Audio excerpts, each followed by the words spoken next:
Imagine being born in a world where you have no control, where your name, your body, your future does not belong to you. A world where your life is decided by someone else. A world where freedom is not even an idea, but a distant dream. In that world, escaping means being hunted, captured, beaten, or killed. And yet, in that very world, one woman will do the unthinkable. She will escape, but more importantly, she will come back again and again to save others. Her name is Harriet Tubman, and her story is not just a story. It is a lesson in courage, faith, and resistance.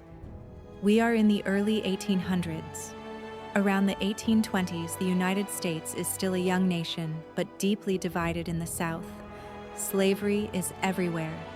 Millions of human beings live without rights, without freedom, without hope.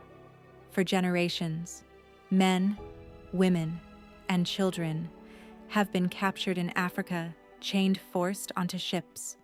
In inhumane conditions, many do not survive the journey.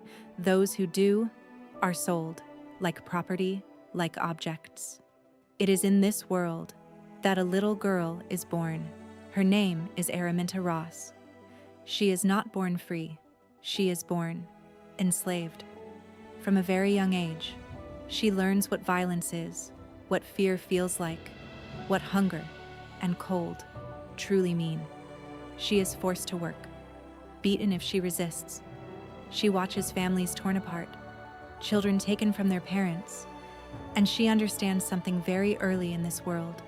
No one is coming to save her when she is around 12 years old. Something happens that will change her life forever. An overseer tries to punish another enslaved person. He throws a heavy metal object, but he misses his target and strikes Harriet instead, directly in the head.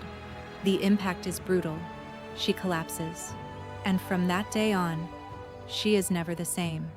She suffers from chronic pain, sudden blackouts, and vivid visions. Visions that she believes come from God to her. This is not weakness, it is guidance.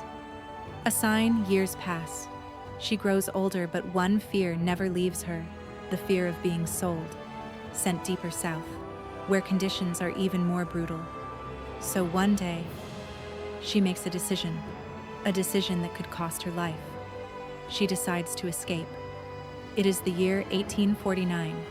One night, without warning, without a perfect plan, she leaves alone. She walks through the darkness, avoiding roads, avoiding people. She follows the stars. Every sound makes her jump. Every shadow could mean danger. But she keeps going step by step. Driven by one thing, freedom. After a long and dangerous journey, she finally reaches Philadelphia. She is free for the first time in her life. She breathes, and later she will say, "I looked at my hands to see if I was the same person." There was such a glory over everything. But that moment is not the end of her story. It is only the beginning, because Harriet does something almost no one would dare to do. She decides to go back to the place she risked her life to escape. Why?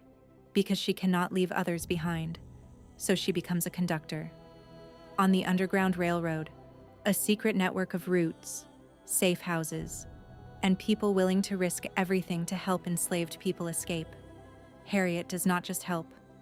She leads, she plans, she guides, she returns to the South, again and again. It is believed she made around 13 to 19 missions, each one a life-threatening risk. She travels at night, often in winter. Why winter? Because nights are longer and fewer people are outside.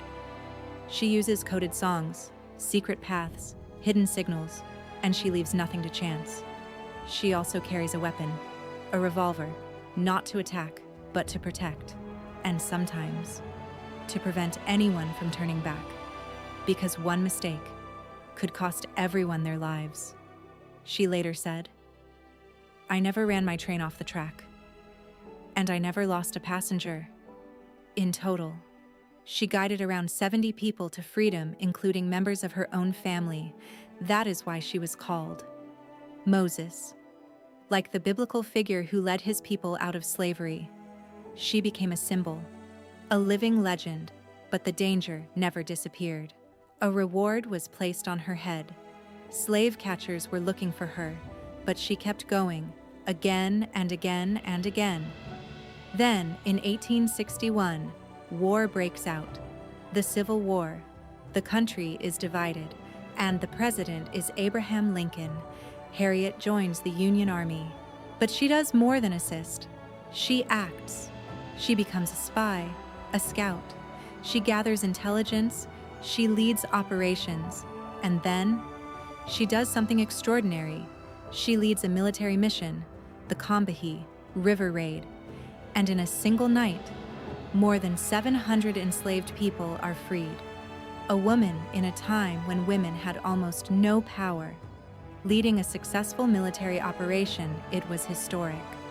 After the war, in 1865, slavery is officially abolished, but reality is more complicated. Racism does not disappear. Segregation continues, injustice remains, and it is important to understand this. Racism is not just an opinion. It is a system that destroys lives, that limits generations.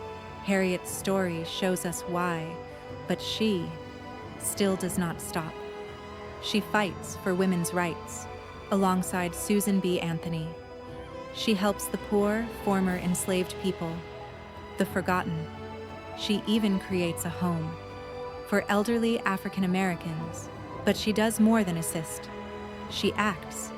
She becomes a spy, a scout. She gathers intelligence. She leads operations. And then, she does something extraordinary. She leads a military mission, the Combahee River Raid. And in a single night, more than 700 enslaved people are freed. A woman, in a time when women had almost no power, leading a successful military operation. It was historic after the war. In 1865, slavery is officially abolished, but reality is more complicated. Racism does not disappear. Segregation continues. Injustice remains. And it is important to understand this. Racism is not just an opinion. It is a system that destroys lives, that limits generations. Harriet's story shows us why, but she still does not stop. She fights for women's rights. Alongside Susan B. Anthony, she helps the poor, former enslaved people, the forgotten.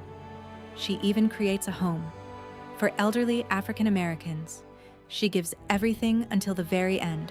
She dies in 1913 without wealth, but with a powerful legacy today. Her name stands for courage, resistance, freedom. Harriet Tubman had no power, no wealth, no status, but she had something stronger than all of that courage. The courage to act, despite fear, the courage to go back, where others would run away, the courage to change lives. Freedom does not depend on what you have, but on what you are willing to risk for it.